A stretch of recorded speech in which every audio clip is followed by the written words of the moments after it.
Hello, welcome back to Planet 40k. We're going to be starting another series on the channel and we're going to be going through tier lists for every battlefield role in the Necron Codex. So today's video is going to be related to the HQ models within the Necron Codex, and there's going to be 17 options that we're going to be putting into tiers. So S being the best tier and D being the worst tier. So in this video today we're going to be starting from the D tier, we're going to be working our way up the Codex. Now before we do get into the video, of course, remember to subscribe to the channel to not miss out on any future content, hit that notification bell, and also remember to give us a like as well. It really does help the channel grow. Okay, so let's begin with the D tier. So how this is going to work, I'm going to talk about a unit within the certain tier. I'm going to talk about all the positive points to that unit, then I'm going to talk about the negative points, and then why they're simply in that tier group. So to begin, we're going to be starting with Vargard Oberon. He's the bottom out of all of the HQ models for me. Now let's start with the positive. He's of course got the Lord's Will ability to be able to reroll hit rolls of a 1. For South-Tech core units within 9 inches, he's got that dimensional translocation ability, so he can have the option of deep striking if you wanted to. He's got the cleaving counter blow ability, so he will get to fight regardless of whether he's died or not in that particular fight phase. Then he's got the relentless March aura to assist nearby South-Tech core units for their movement. It's got a weapon skill value of a 2+, which is quite nice for fighting, especially with a war scythe. And then finally, it's got a 2+ armor save, so it's slightly better than a standard Necron Lord in that aspect. Now as for the bad, there's quite a lot of bad unfortunately. First of all, synergy with Nemesis Andrek. Now Nemesis Andrek, you're going to see quite soon into this video, is not exactly a high tiered character model within the Necron Codex. It's bad enough fielding one of these models, but fielding both of them just to get that bit of extra synergy, I think is an absolute point sink, especially when you've got Imitate the Stormlord in the South-Tech Dynasty as well. That's the one you're likely going to be choosing. So as I just mentioned, he's going to be locked into the South-Tech Dynasty. Now I'm not saying it's the worst performing dynasty out of all the dynasty codes, but at the moment it's not that competitive, it's not that popular, and sometimes it's just better to go custom than it is to go South-Tech, or if you do really want to go shooty, then go with the Mephrit Dynasty. Furthermore, he's a named character, so there's going to be no relic options. There's no warlord trait selection. He's also got no invuln save, which kind of makes him a little bit squishy, especially if you deep strike him in on his own. And then finally, he's not got the resurrection orb as an option like the Necron Lord does, which is kind of the reason why you would take a Necron Lord in the first place. So that's Vargard Oberon, starting us off in the D tier. Moving on to the next one, as we just mentioned, Nemesis Andrek. Now he does have some nice abilities, being an overlord of course, so he's got that My Will Be Done ability, the Relentless March ability. He's got the 4+ invulnerable save, so that's the phase shifter. So all those nice standard overlord abilities are there in place. Now he's also got the counter tactics ability, which is quite nice, don't get me wrong. Once per battle, can deny your opponent using a stratagem during that entire battle round. Now they're not going to be spending the command points, however you can still be denying quite a significant stratagem in that battle round, which could end up being really important. And then finally he's got the transient madness ability. So done with the South-Tech core unit within 9 inches, you roll a 3d6, then you've got to be less than that unit's leadership. We are leadership 10, but there is still the odd chance of actually failing this. Then even if you do succeed, it's an average D3 result, and you're either going to be adding 1 to their attacks, 1 to the ballistic skill, or you're going to be able to get them to reroll their charge rolls. Now the South-Tech Dynasty is quite a shooty based dynasty, so 2 out of 3 of those options aren't particularly that great for most of your actual list. The ballistic skill one isn't too bad, but Nemesis Andrek is already giving My Will Be Done, so it's a little bit of a redundant ability. Now I've kind of almost considered that ability as a negative point, but it is actually a positive point. Of course it is an ability he has, but let's move on to the actual negative points for Nemesis Andrek. First of all, again restricted to the South-Tech Dynasty. We've already gone through that with the previous entry. No relic options again because he's named, no warlord trait selection because he's named. As already mentioned, the Transcendent Madness isn't that great, and overall as an overlord model it's quite a poor damage output. He's only got a Staff of Light option and you cannot be upgrading this weapon whatsoever, so that's why he's going to be a D tier selection today. On to the third selection in the D tier is Orokin the Diviner. Now he does have some cool quirky abilities such as the Stars Are Right ability. You roll a D6 and if the result is less than the current battle round number, until the end of the battle you're going to be using his empowered profile. So his weapon skill and ballistic skill goes up to a 2+, his strength and toughness go up to 7, and he gains 4 attacks instead of 2. And further to add to his abilities, he gets the Master Chronomancer ability, very similar to our actual Chronomancer with the Chronometron ability. Units within 9 inches are going to get to reroll their charge roll and also have a 5+ invulnerable save. Now note here that it isn't Dynasty Necron units, it's all Necron friendly units. So this could even be used on the Silent King or Dynastic Agents if you wanted to. He's then got the Prescient Strike, so if he's in engagement range of any enemy models, then Orokin the Diviner will be fighting first. Now if he's not got the empowered profile, he's not going to be as useful, however his weapon does ignore invuln saves. Then lastly in the positive section, he's got a 4+ invulnerable save, with his Time Splitter mantle. Now as for the bad, he's a dynastic agent model, so he's not going to be benefiting from any dynasty codes whatsoever. Again, no relic options, no warlord trait selections because he's named. Also, he's not going to get any Cryptek Arcana options because even though he's got the Cryptek keyword, he is a named Cryptek. Then his empowered profile isn't that useful. If you are lucky enough to get it off in the game, it likely happens sort of turn 4, turn 5 when the game's almost over, and that's even if he survives that long anyway, so for me it isn't really a useful ability whatsoever. And finally, a Chronomancer is just better. I mean, not only is the Chronomancer better, but cheaper as well. I mean, we'll be talking about the Chronomancer later in this video, but yeah, just take a Chronomancer, it's much easier. In fact, we've got one more selection in the D tier, which is the Psychomancer. I wasn't sure whether to push this into the C tier or the D tier. I know a lot of you would probably change this and bump him up to the C tier, but for me, he's a D tier. I don't really find him useful at all. Now, he does have some cool abilities, like the Harbinger of Despair ability, so you can potentially be turning off actions for enemy units. You can either take away their objective secured ability, you can half the advance and charge rolls, or you can remove Overwatch or set to defend in the fight phase. And furthermore, he's got the Nightmare Shroud aura, so enemy units within 6 inches are going to subtract 1 from the leadership, and also 1 from the combat attrition tests. Now the Psychomancer is not a named character, so finally he does get the relic options, he gets the Arcana options, even the Warlord trait options, although you're not likely going to be putting a Warlord trait on your Psychomancer, especially now that it's 1 command point as well. And then finally, Crypt Thralls are another option because it's a Cryptek model, so if you want to give your Psychomancer a little bit more survivability, you bring out 2 Crypt Thralls for 40 points. Now as for the bad, no invuln save unfortunately for a character model, especially one that needs to be within 12 inches of enemy units to actually use that Harbinger of Despair ability. I think that needs to be an 18-inch range, not a 12-inch range, it's too short for me. Okay, it is a bit more flexible because you've got 4 different options with the Harbinger of Despair, but as already mentioned, you've got to get in quite close. It happens in your morale phase as well, which kind of makes it even worse if you ask me, because if it needs to happen at the end of your movement phase, you kind of know if you failed or succeeded, because you've got to use 3 dice and beat the enemy leadership, and if you fail that in the morale phase, then there's nothing else you can do about it in your turn. Whereas if it was the end of your movement phase, at least you've got some other opportunities within your army to be able to shoot an enemy unit off an objective perhaps, or a unit that you know is going to charge you. Maybe you're going to tie them up with some scarabs or something nearby to prevent that charge move from actually happening. So yeah, that's the Psychomancer all dealt with. So that's the D tier in fact all dealt with. These are the 4 selections I put in the D tier in order, starting from the worst to the best: Vargod Oberon, Nemesis Andirect, Orokin the Diviner, and the Psychomancer. So let's move on to the C tier. So we're sticking with the Cryptek models. This time we're looking at the Plasmancer. First of all, the Living Lightning ability, as well as the Harbinger of Destruction ability, is going to be throwing out mortal wounds to nearby enemy units. Now the Living Lightning ability is units within 6 inches, and the Harbinger of Destruction ability, it has a much longer range of 24-inch range, but it is the closest eligible unit. Still pretty decent options to be throwing out mortal wounds though. And just like we said with the Psychomancer, you've got the relic options. Maybe you want to use a Veil of Darkness relic to get some cool units up and close. You've also got options of the Cryptek Arcana. Maybe you want to put the Dimensional Sanctum Cryptek Arcana on your Plasmancer, so he's got the Deep Strike ability rule. And then furthermore, you've got the Crypt Thrower as options as well. Now onto the negatives. No invuln save yet again. Another Cryptek model that hasn't got an invuln save unfortunately. Both of his main abilities very similar to the Psychomancer, require you to be fairly close to enemy units. I mean, I know one of them is 24 inches, but if you want to make maximum use of your Plasmancer using that Living Lightning ability, then you also want to be there within 6 inches as well, which kind of is another problem in itself because he's kind of slow. He's got a 5-inch movement. Okay, he does have the fly keyword, but being able to move only 5 inches isn't going to get him too far. Then finally, because he's got no invuln save, he's going to be an easy kill for assassination. In fact, that's another point for the Psychomancer which wasn't mentioned earlier. Because there's no invuln save, they've got to be quite close to enemy units. They're going to be quite an easy character to get rid of off the table. So if your opponent has selected assassination, yeah, that's an easy 3 points gifted to your opponent. Next on the C tier, we've got the Necron Lord. It's one of the cheapest HQ character models we've got in our codex. And if you want a Resurrection Orb, it's the cheapest way to take one. Now, it does have the Lord's Will, so you're going to be re-rolling 1s for core units within 9 inches if they're in the same dynasty. I quite like the synergy there with, say, Death Marks, because Death Marks hit on 2s, and if they're re-rolling 1s, that's pretty cool. Relentless March, like most of our characters have, just to give us a little bit more speed. And again, relic options, warlord trait options are there as well. Probably wouldn't take a warlord trait for a Necron Lord. Now, as for the bad, so there's no invuln saves again. I think I'd rather pay a few extra points just to get an Overlord model, just to get that phase shifter. But the Overlord models do have slightly different abilities. My Will Be Done is a +1 to the hit roll, whereas Lord's Will is just reroll 1s. So it kind of depends what kind of synergy you want there. Then the next 2 bullet points kind of clashes with other abilities in the codex. So you've got the Hardwired for Destruction ability, which is a common ability that the Destroyer cult units have. So they get get to naturally reroll once they hit. So when you've already got the Lord's Will nearby,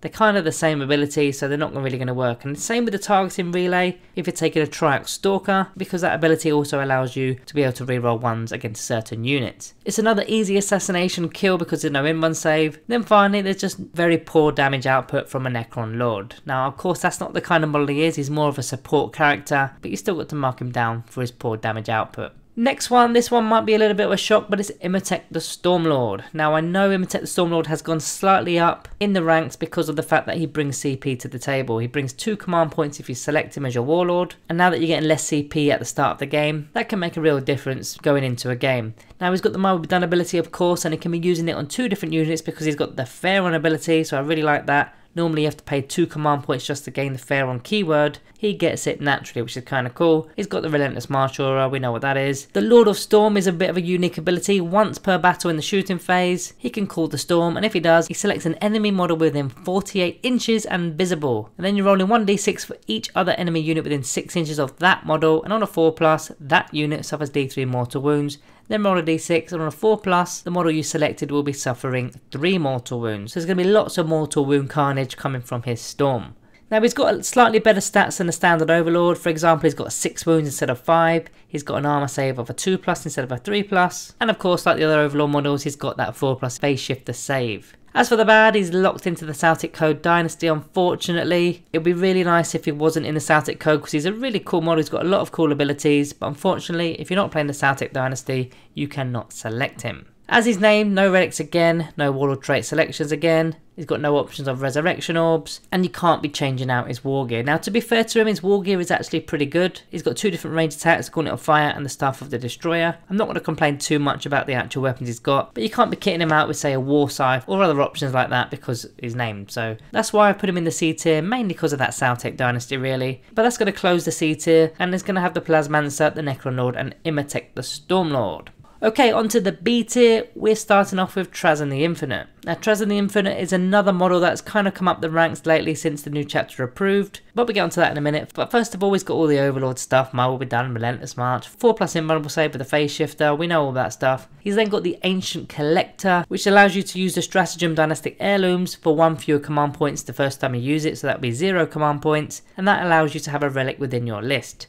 So you won't be paying for that first relic. And then finally he's got the Surrogate Hosts ability, so if he does actually die, on a 2+, you select another Necron's infantry character within your list on the battlefield, and Trazyn the Infinite effectively takes his place. Unfortunately, the model that he's been replaced with will then be removed from battle. Now this could just be a Hexmark Destroyer, it could be a Plasmancer. You're not going to obviously be doing it to something more important, but you do have the option if you wanted to keep that Might Will Be Done ability up and running. Now as for the bad, he's a Dynastic Agent, so no Dynasty buffs unfortunately. Again, no relic options because he's named, no Warlord trait selections, no War Gear selections, and he's also quite slow as well, moving at only 6 inches. Now in fact, we just need to go back to that no relics options. This is actually bad twofold. Now first of all, he's named, so you can't put a relic on him, but second of all, because of his Ancient Collector's ability, you're gaining a free relic within your list, and that free relic obviously can't go on Trazyn the Infinite, so if you're playing a smaller game, you're going to need to have another character, which most of the time that isn't going to be a problem. You're going to have more than one character, but you just got to bear that in mind. If you're taking Trazyn the Infinite, you need to have another character that's actually going to make use of the actual relics, whether it be a Veil of Darkness relic or the Eternity Orb, whatever the relic is, you need someone that's actually going to be able to use it. Next we've got another named character in the B tier, which is Amrakir the Traveller. So again, I'm kind of repeating myself a little bit. Might Will Be Done, Relentless March, 4+ invulnerable save, we know all that stuff. Now he's got the Lord of the Pyrian Legions ability, which is quite nice because for any Necron core units within 6 inches are getting +1 to their attacks characteristics. Now it doesn't say Dynasty core units, it's just Necron core units, and as we now know, the Silent King is a core unit, so you could be adding 1 to the attacks characteristics of all 3 units within the Silent King's actual unit. 2 Trichomineers, now they're not going to do much damage in melee to be honest, but the Silent King with an extra attack could be quite nice. He's got the Mind of the Machine ability, which is kind of a fun ability. In the start of your own shooting phase, you select an enemy vehicle that's visible within 12 inches, you roll 3d6, and if the result is equal or greater to their leadership,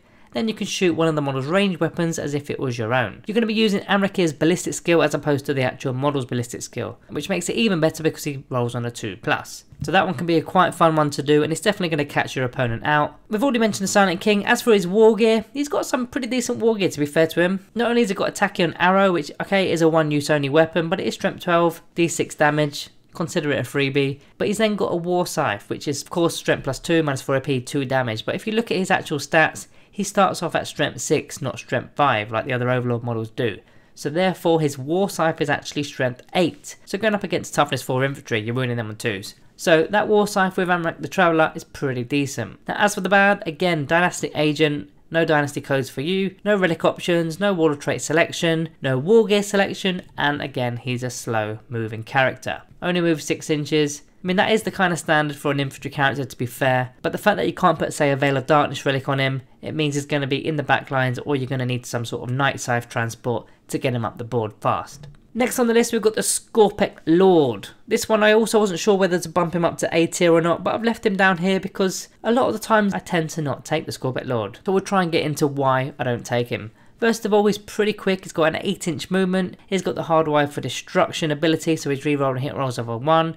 He's got the United in Destruction ability, so destroy occult units within close proximity are going to be rerolling 1s to wound, and that will include himself. He's got the 4+ invulnerable save, he hits on 2s. He's got both ranged and melee attacks that are pretty decent as well. I mean, one of the options in particular is an anti-tank weapon, which is the Harvester, because it goes to strength 8, -4 AP and 3 damage, although it will be hitting on a 3+ as opposed to a 2+. And then finally you can stick some options on him, whether it's relics or Wall of Traits. More likely going to be relics because our Wall of Traits in general do kind of stink, whereas the relics are pretty good. Now as for the bad, quite pricey at 130 points when you compare him to, say, an Overlord model, other types of models, even the Locust Lord. And from my experience, destroyer units don't really need him. If you've got a big unit of 6 Scorpek destroyers, they're already going to do enough damage. They don't need a Scorpek Lord holding their hand. He's kind of a redundant unit when he's going with your destroyer cult units. Then lastly, he's not really much of a buffing character. Apart from that rerolls of 1s to wound, that's all he's really got, and as just mentioned previously, those destroyer cult units don't really need it. It's kind of why I don't fit him into my lists anymore, because he's just not a needed character.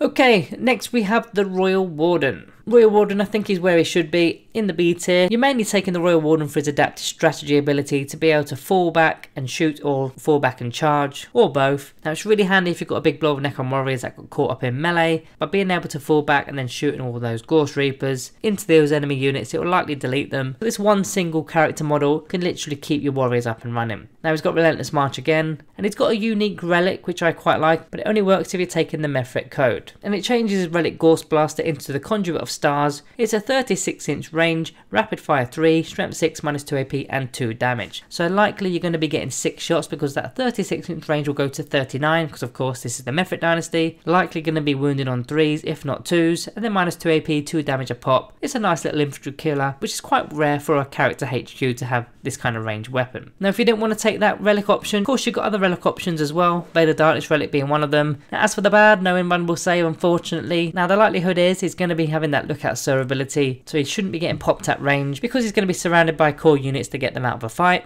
But you don't want this guy getting caught up in a fight himself because he offers absolutely nothing in melee. Then finally, the Conquering Tyrant Protocol, which is in Directive 2, the one where you can actually fall back and still shoot at a -1 to hit. If you've got that permanently on for the entire game, you can have that army wide. So you don't actually need a Royal Warden who can only actually do that to one single unit. However, the Royal Warden doesn't apply a -1 to hit penalty. So swings and roundabouts with that, but you've got to put it in the negative section. Okay, the final one in the B tier is the Locust Lord.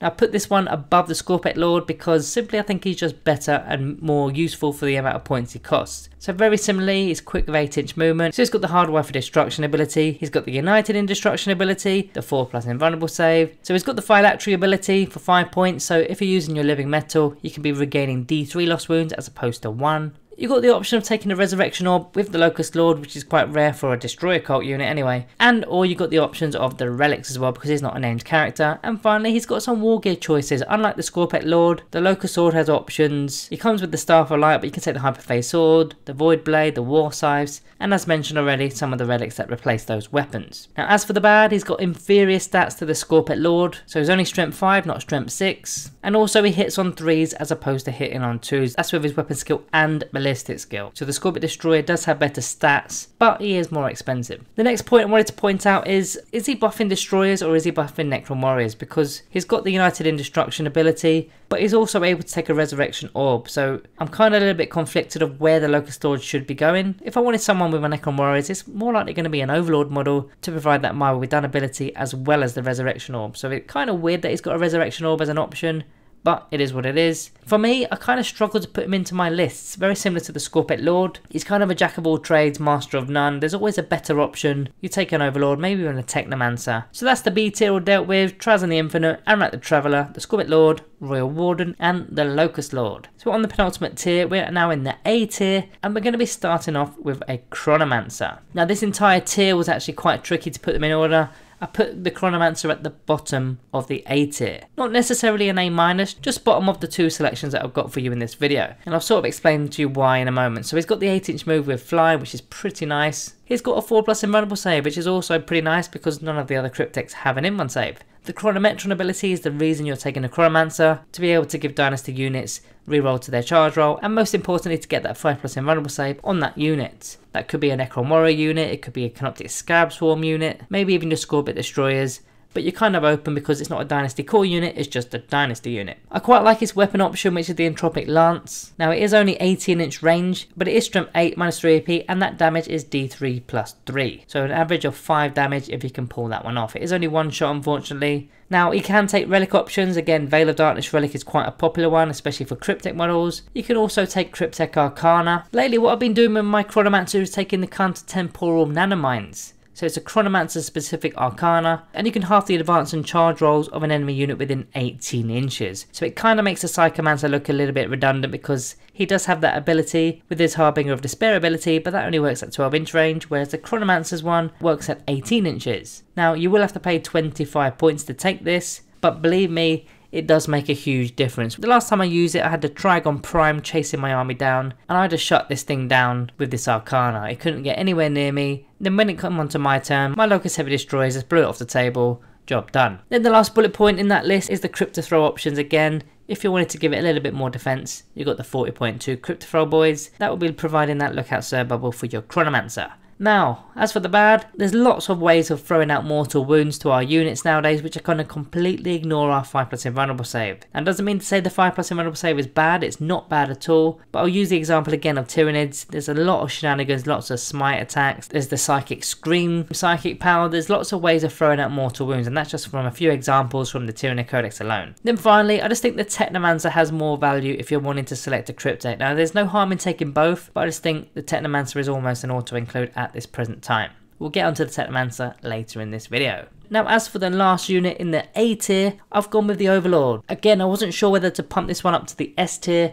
I brought him down to the A tier. He is a really good unit, so that's why he's in the A tier, of course. He's got all the Overlord abilities, the 4+ invulnerable save, My Will Be Done, Relentless March. He's also got all the options that you can think of. He's pretty much a DIY character model with all the bells and whistles. Then you can even take the Resurrection Orb as well, which is pretty nice, isn't it? But he really works nicely with, say, a big blob of Necron warriors. You've even got the expensive option of the Pharaon keyword for 2 command points as well if you really wanted to. Now unfortunately, he is slow. He's only going to be moving 6 inches. And in my opinion, the Catacomb Command Barge just offers a lot more. Now, although it is a little bit more expensive, I just think you get so much more, and we'll go on to that in a bit. So as for the A tier, the Chronomancer and the Overlord. So now we're on to the S tier, the top tier, in my opinion, of the Necron Codex HQs. This one was really tricky to put in order, in fact. I can see all 3 of these options that I've got here being put in a complete reverse order, but for now, this is the order I've gone with. So the bottom of the S tier, I've gone with Illumina Zares. Now, Rites of Reanimation, you could be doing that twice, 3 times in fact with the Stratagem, which is really nice. You could be bringing back Canoptic Spiders, you can be bringing back a Trial Menhir from the Silent Kings unit, maybe you want to be bringing back a Locust Heavy Destroyer. Really useful, really good ability. Now he's got his Empyric Overcharger ability, so it makes him an anti-psychic character.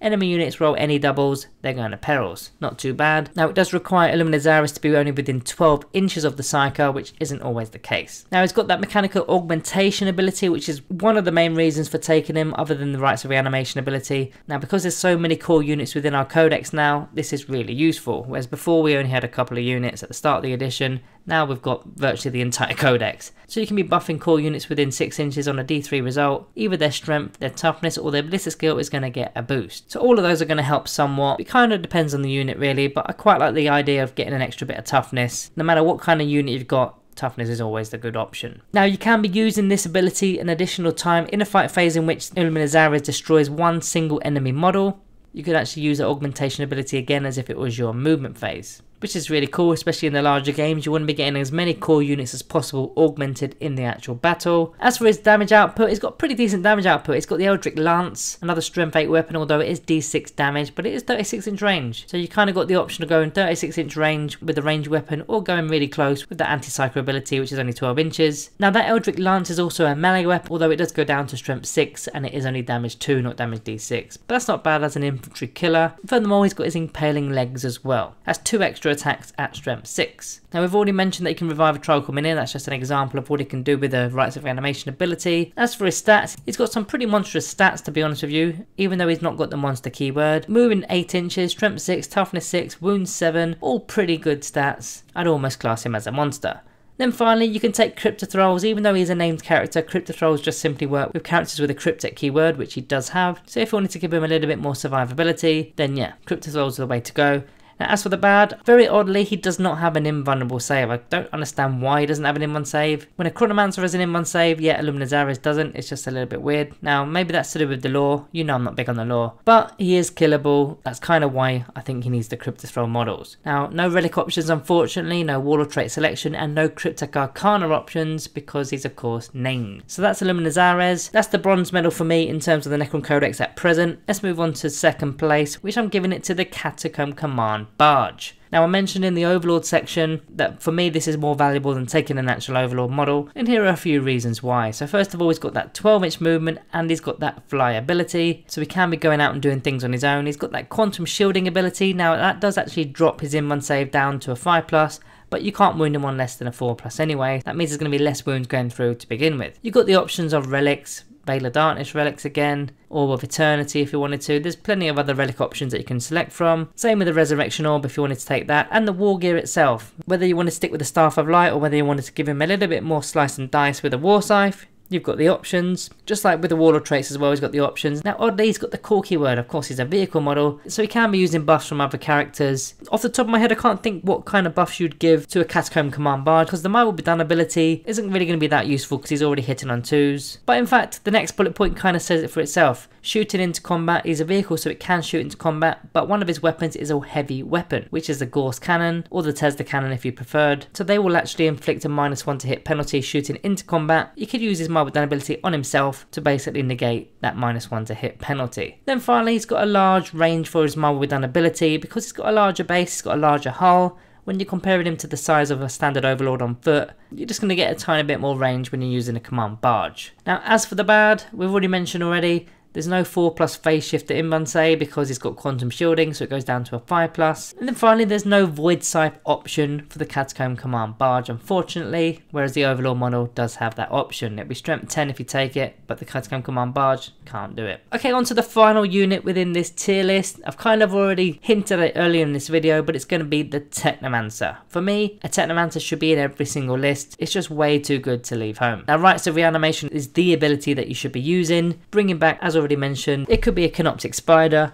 a Locust Heavy Destroyer, a Scorpic Destroyer. Now you've got options of the Canoptic Cloak or the Canoptic Control Node, so that makes it very flexible with different kinds of units. The only unit it doesn't quite synergize well with is Canoptic Wraiths, because if you don't take the Canoptic Cloak, then he's not going to be gaining that 10-inch movement and the fly keyword, so he's not going to be able to keep up with those Canoptic Wraiths, whereas the Canoptic Control Node gives those Canoptic units within 6 inches a +1 to hit, but now he's only moving at 5 inches without the fly keyword. So I don't think he works as well with Canoptic Wraiths, but pretty much all other units within the codex he's working just fine with. Now you've got options of the Cryptek Arcana. I quite like using the Prismatic Obfuscation Arcana so that he can't be targeted unless he's the closest eligible unit. That even ignores snipers and things that ignore the Lookout Sir ability, because it isn't a Lookout Sir ability, it's even better than that. He's got the options of relics, he's got the choice of Warlord traits, he can use Cryptothralls if he wanted to keep him up and running, he can revive a Trichol Minion, and also heal the Silent King if your Technomancer is from the Zerakan dynasty. So for me, he is the best HQ model within our codex. That in fact closes the S tier with Illuminazares, the Catacomb Command Barge, and the Technomancer. So in fact, I just wanted to show you a final outcome of where I put the HQ characters, where they're standing in a tier list. What units do you think are in the wrong place and maybe need a change? Maybe they need bumping up, bumping down? Let me know in the comments below and we'll share our thoughts and opinions. Now alternatively, jump on the Discord and you can share your thoughts there. The Discord is ever growing and there's plenty of different channels channels within the server, such as painting competition channels, there's polls, there's different dynasty chats, crusade, lots of different channels within the server to get involved in. As mentioned, we're going to be going through all the battlefield roles, just to kind of let you know where I stand on all the current units. So remember to sub and like the video on your exits. Thank you all for watching, and I'll see you next time.